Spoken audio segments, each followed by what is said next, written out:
Hey there, welcome to the TBH podcast with me, Toby B. Hemingway, where I wrap up the month's stories from my Substack, TBH. It's January. Well, it was January. When you hear this, it's February. Sorry, busy weekend. But it was a busy month in good ways, in terms of getting a lot of work done here, but also bad ways as a resident of Los Angeles. I started on January 1st with my first post of the year and of the month called Reflections in the Rearview. Just looking back at the end of last year and on a hopeful note. My kids are both launched into instrument lessons, son on the drums, daughter on the piano. Somewhat predictably, perhaps. Maybe one day they'll switch.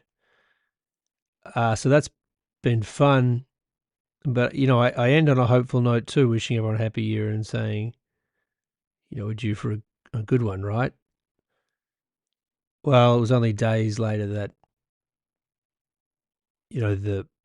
a week later I published Fire Everywhere, which was written on the Wednesday, or published, was I right and published the same day? I can't remember. Anyway, it was around January 8th.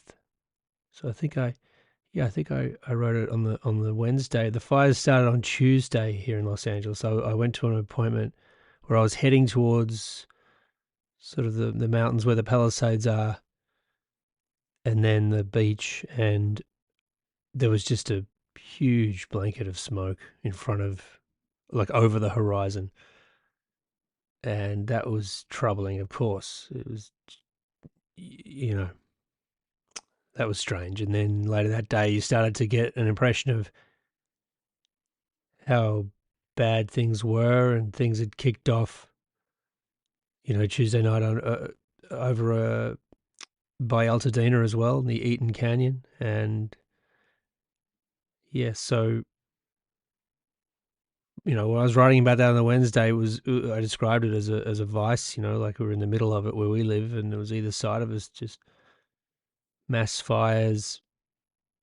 And that was the Wednesday, and by Thursday night we'd hit the road just to avoid smoke. I mean, we were lucky in the sense that we weren't hitting the road because we were worried about losing our house necessarily. It was just stifling. Kids' school was closed, and when they announced that they were closing it on Friday as well because of smoke, and I think just because people were in absolute chaos, we went down to San Diego for a few days to the in-laws.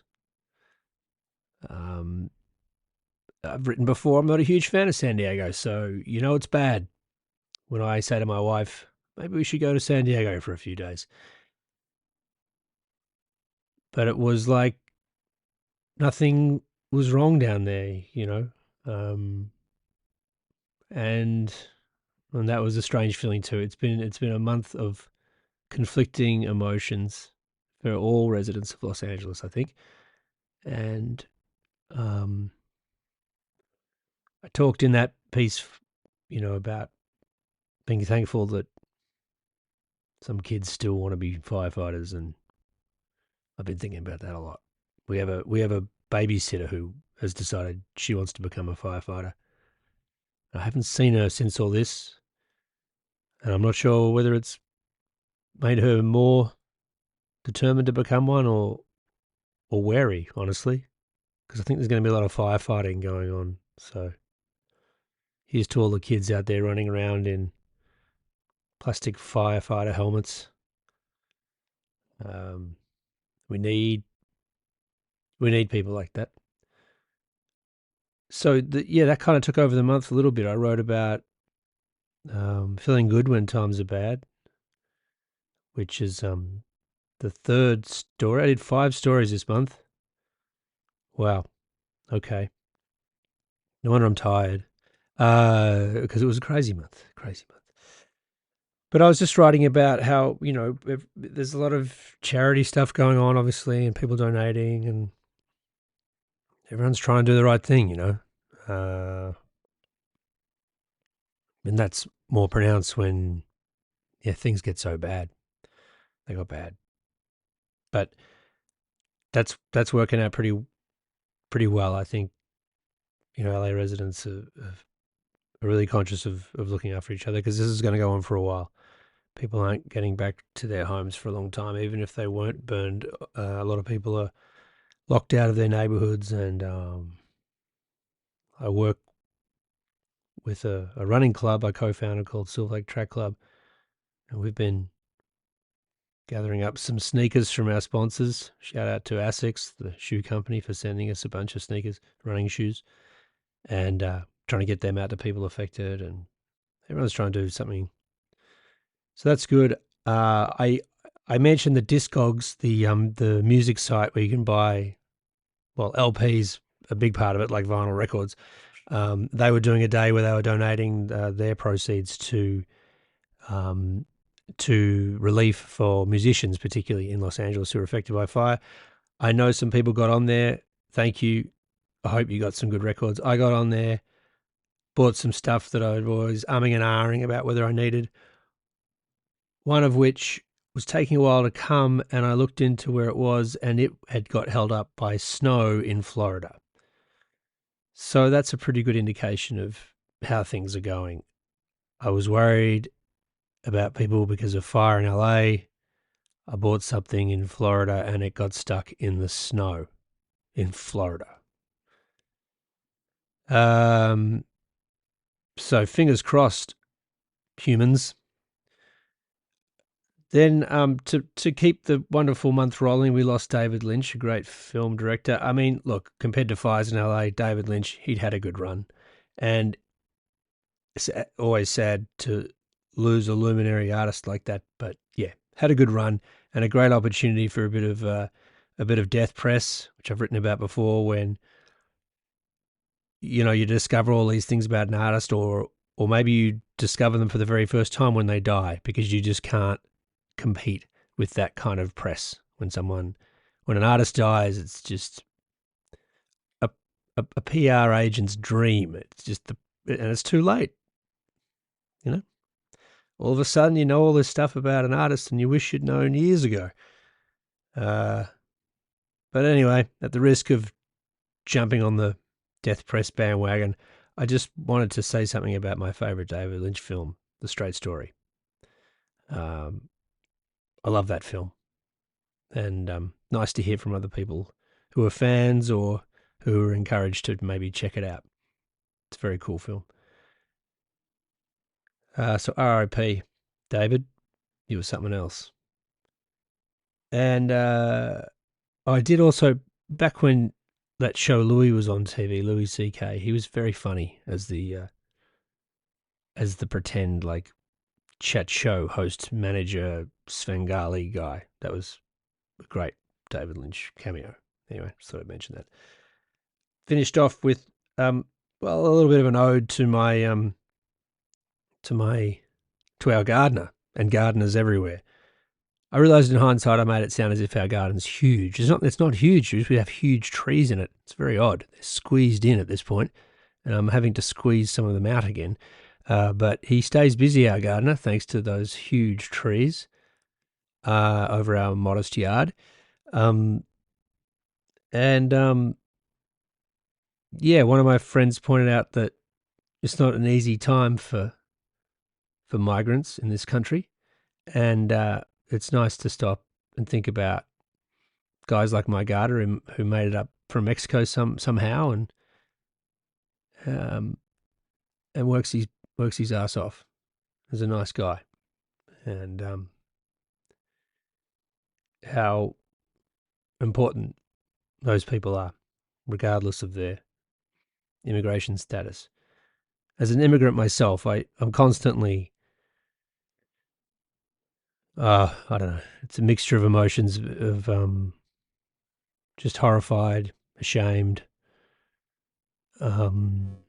saddened by just how different the immigrant experience is depending on where you're coming from. It's always a challenge when you do it legally. It's still a challenge. There's a lot of paperwork and questions and yada yada. But man, I mean, then there's people who don't have access to legal immigration and they need to move for themselves or their family or whatever, and we turn them into villains, and I think it's grossly unkind to do that. Anyway, thanks to our governor, and but no thanks to this $6 donut market. I'm look, I shouldn't care, but it's weird. Yeah. And thank God for the regular donut shops like the one near my house, Sepulveda Donuts. Shout out to Sepulveda Donuts. My God, fantastic donuts, reasonably priced. They put up with hell down there. Weird people, I mean, weirder than me, coming in, sitting around, yelling at them. Yeah, it's a donut shop. It's all going on. But then, it's my kid's birthday yesterday and he wanted to take donuts to his class today. And so my wife took him down there this morning. They're open early. He can get, a couple of dozen donuts for his classmates and at a reasonable price. What more do you want? A donut on a kid's birthday? God damn. It's a good time. Shouldn't be $6 though. All right, that's enough. We'll get on to the stories. Thanks a lot for listening. If you don't already, subscribe to this podcast, please, and to the Substack where I keep churning out the tales. I hope February is more calm than January. I hope you're safe where you are. If you're affected by the LA fires, I'm thinking of you and trying to keep doing things to help out. Get some of those shoes out this week. That'll be good.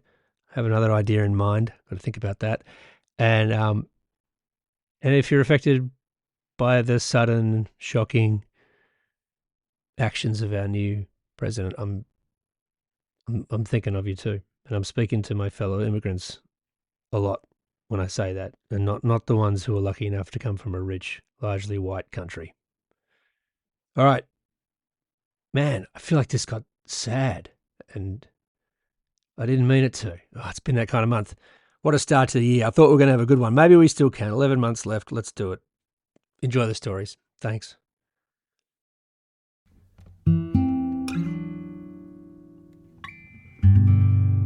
Reflections in the Rearview from January 1st, 2025.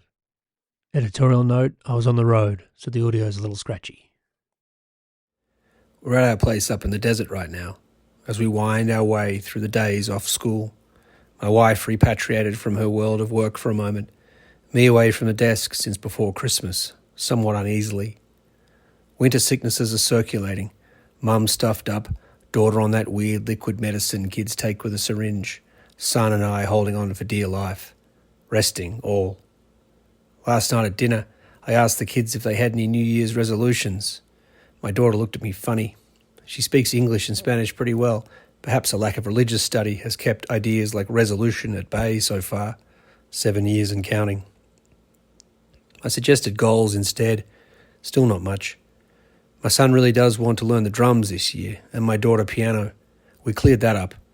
So my oft mused upon future family band looks in remarkably good shape all of a sudden. My son's friend even got a bass guitar for Christmas. Pure dad rock is dangerously within reach. So too is a tween band camped out in our garage. We're having it soundproofed shortly. New year. It's a time to reflect, I know. What will I write about here in 2025 for one? Half the time I think to myself, oh, for God's sake, Toby, put a sock in it. Then out of nowhere, maybe that would be fun for people to read about. And back and forth and back again. On and on. You see the results. So far, my broader 2024 reflections haven't reached past processing my trip to Asheville, North Carolina, right before Christmas. Still working through that over a din of holiday toasts. My first time in the Blue Ridge Mountains, in the wake of the flood, thanks to Hurricane Helene. Those razor-sharp hills, gunmetal blue at one moment, frosted white with snow the next. Pretty always. A serene backdrop to an otherwise brutalised landscape. I saw buildings ripped apart by water so high I couldn't even picture it, rising tens of feet over the riverbanks. enough to soak a flag mud brown, still on its pole. Twisted cars lying upside down here and there for months. Houses marked for demolition with orange spray paint, others wrapped in new white flashing up to the second-story windows like a freshly showered woman in a towel. Drinking water still being given away at some businesses. A deer torn in two by a bear beside a quiet road early one morning, turkey vultures circling. Locals recalling their challenges quietly, with still shocked sincerity. The volunteering I did felt good. I swept, I washed, I gave away toys to funny, resilient kids and their visibly exhausted parents. I rounded out the trip seeing my last live music gig of the year, MJ Lenderman and the Wind, playing a hometown show in downtown Asheville. A packed old dance hall called the Orange Peel, hot on a particularly cold, blustery night. The band stretched taut from months on the road, familiar songs from my home stereo made real, three-dimensional in a way that I may never truly be able to explain about live music. The beer was tasty too, and the spirits high. That's as much as I can process for now. It feels like I'm still waking up from 2024. Happy New Year, friends. We're due for a good one, no?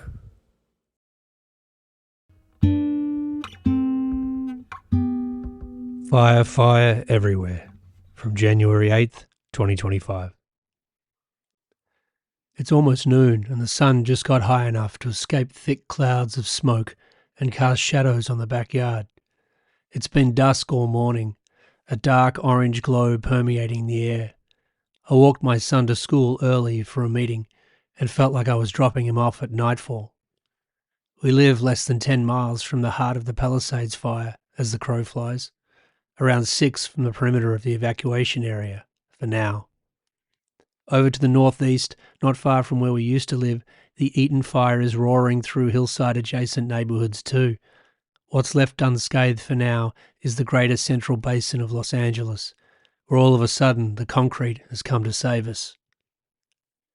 The school wrote to say it would be classes as usual, but on an indoor schedule, on account of the smoke. What the kids call rainy day schedule. They'll be furious. All they want to do is run around. At least it's open. People are fleeing their homes at one end of the city and the other. Here in the middle, it's a mixture of gratitude and wariness, trapped in the still centre of a steadily turning vice, checking sites and apps and emails for updates, for hope too. As I walked back through the park after drop-off, sunlight broke through the smoke, illuminating a single eucalyptus tree like an actor on a darkened stage. A hawk drifted above its branches, not so unusual in Los Angeles, but it was slower than normal. Lost, maybe. The wind is still whipping, and I hate the wind on the best of days. Nothing but trouble. Now it's stoking fires as close to home as I've ever seen in over 20 years here, chasing friends out of their houses, slamming shut schools, flattening neighbourhoods, taking lives. It's hard for me to work when so many people are in peril and you can sense it all around, in the very air no less. One day I'm obsessing over a paint scuff or an old sofa or a piece of wonky door trim that needs replacing. The next, the very existence of our home and those of everyone I know is at stake. I drove to the supermarket after breakfast, a necessary distraction, I figure. Bathed in dim orange light, every second person reacquainted with their old COVID masks. Should have known they'd come in handy again. I went without, having stopped noticing the smell of smoke shortly after I woke up this morning. It blended with the waft of kids' toast, then was gone. We adapt so quickly to catastrophe sometimes, it's frightening.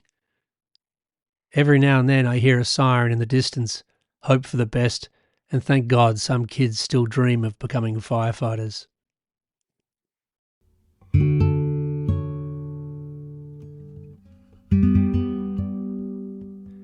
Feeling good when times are bad. From January 16th, 2025.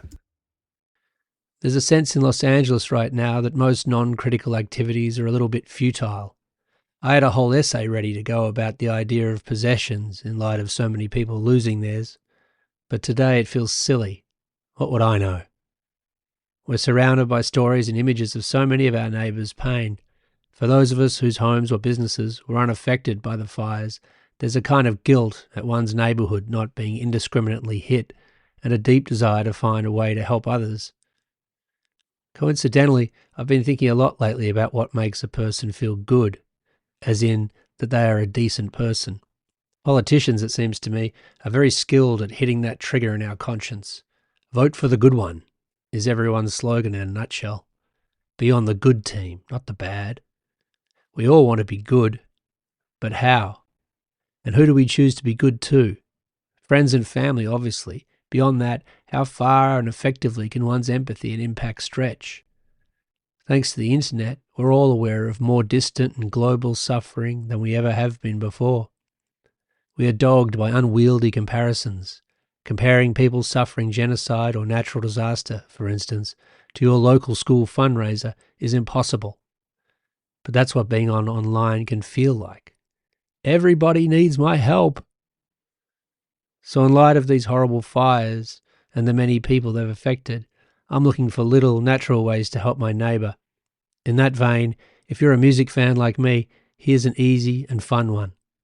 The site Discogs has a staggering amount of music for sale all over the world. I use it often to find copies of rare or hard-to-find this-minute vinyl albums.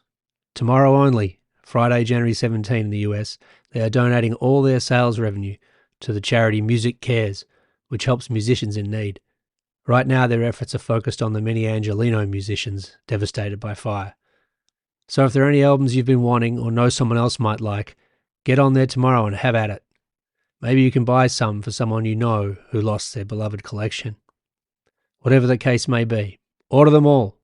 I know I'll grab a few. It's a win-win.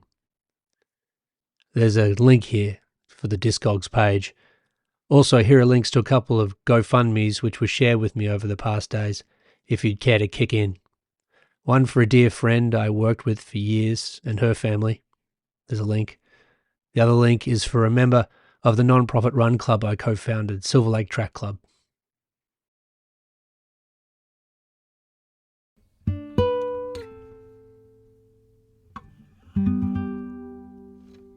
Give It To Me Straight, from January 23rd, 2025.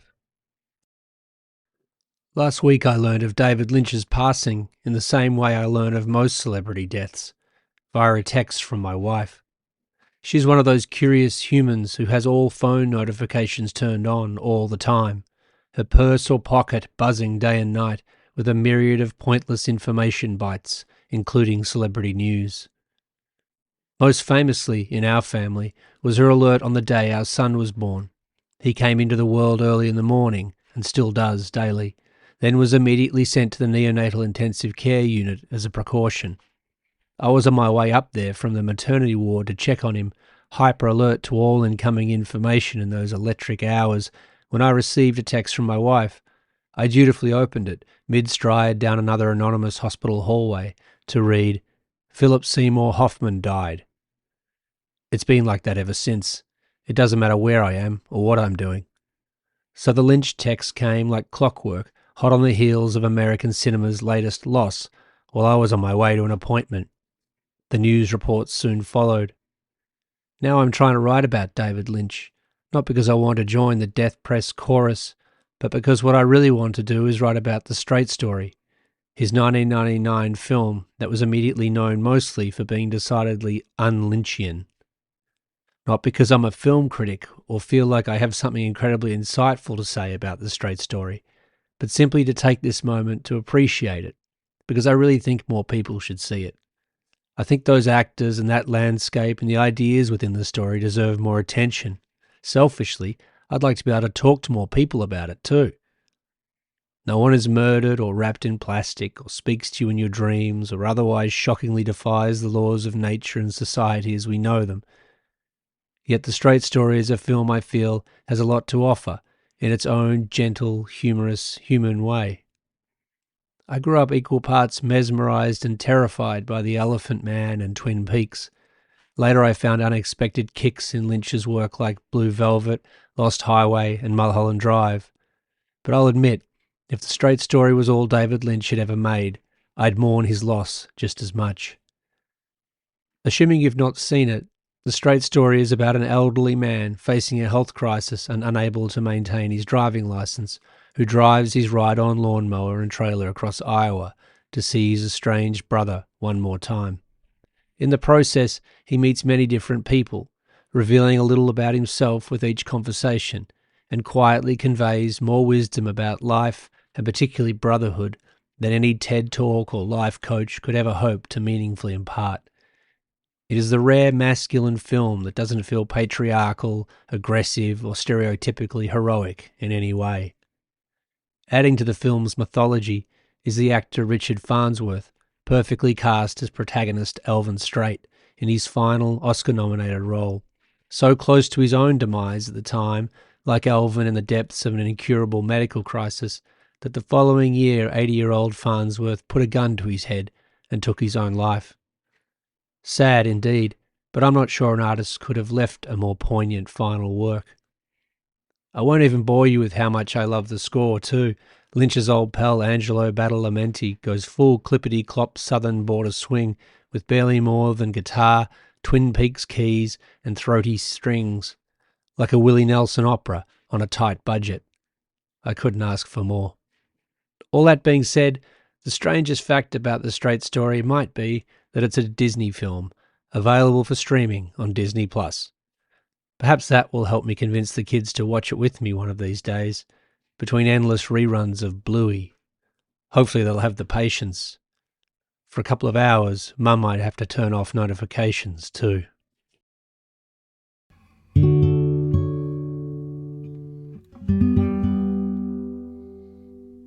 Blowing Up, from January 30th, 2025.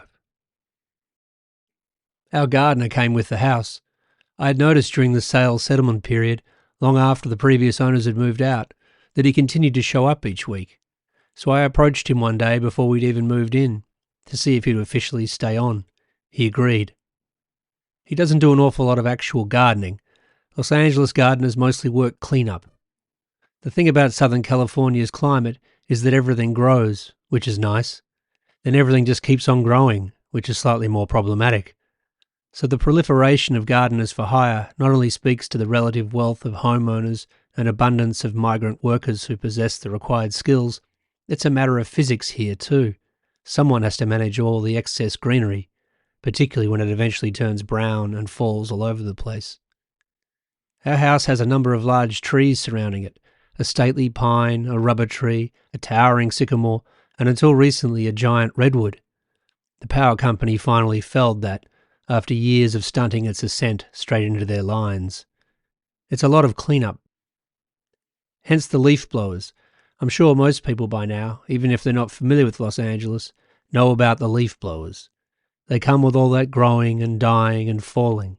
They are loud enough to be banned in certain jurisdictions, gas-fed backpacks with the power of a go-kart. They are so loud. So on Tuesday mornings I try to leave the house.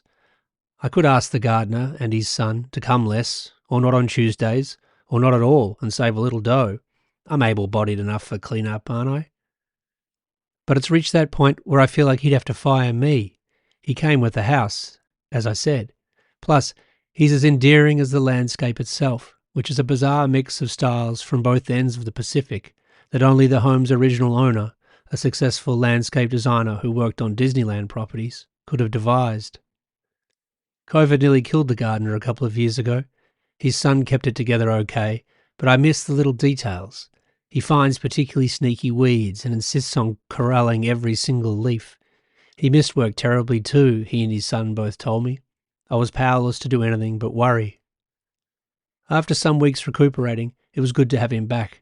Back in his sturdy boots and sensible trucker hat, a pair of secateurs strapped to his belt, which I've only seen drawn 2 or 3 times, asking me how I am through his long grey moustache. A couple of Christmases ago, I gave him some baked cinnamon things, and even the way he said cookies when thanking me was endearing. Hard on the ooh, light on the e's. Where to escape that blower, though? Sometimes he and the son bring one each. It's like trying to ride on the tarmac at LAX. I've tested out all the coffee shops, each distracting in their own quieter way. Today a new one. It's nice enough. The coffee's good, I suppose.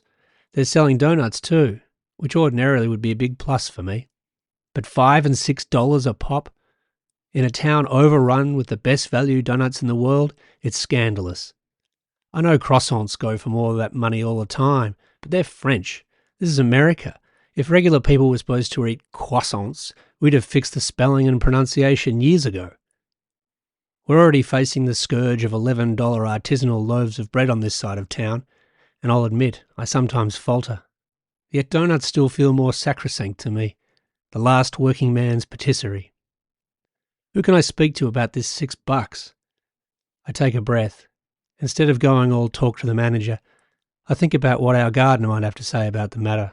He's Mexican, so maybe he'd have a view on overpriced conchas we could bond over. I'm sure they'll be the next to gentrify. Mostly I wonder how he might say the word donut. Charmingly, no doubt. Naturally, I leave the cafe without discovering what a $6 donut tastes like. I won't encourage it. Besides, if I'm going to blow my money, I'll take the gardener any day, no matter how loud it gets.